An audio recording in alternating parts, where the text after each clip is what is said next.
No niin, kiitos haasteesta Sanna Lohenoja ja Noora Sulku. Minun haaste on nyt ratkaista ensimmäistä kertaa Taavilla täällä maneesissa. Ja haluaisin ensin teidän kiinnittävän huomiota varusteisiin. Eli minulla on siis toppaliivi, koska maneessa ratsataan näin toppaliivi päällä. Taavilla on tällaiset hienot valkoiset viittelit ja valkoinen huopa.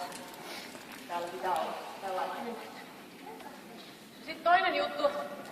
Kauheasti on kuulemma tuolla kylillä ihmetelty, että minkä takia Mari on tämmöisen pyöreän maneesin rakentanut. Ja mä oon nyt tullut siihen tulokseen, että Mari on varmaan oikeasti katsonut tätä meidän porukan menoa täällä ja todennut, että pyöreä ja pehmustettu huone on tälle porukalle ihan sopivin.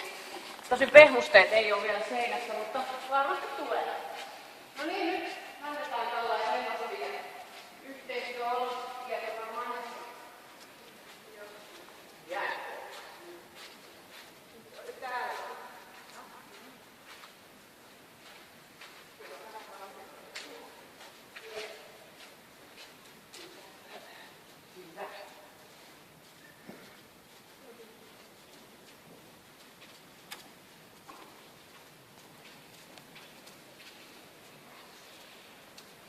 Hienosti tulee Taavi täältä.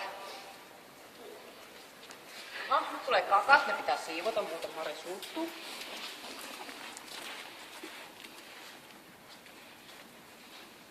Siinä on pohkeelle herkkä tämä hevonen tähän. On poikkeuksellista.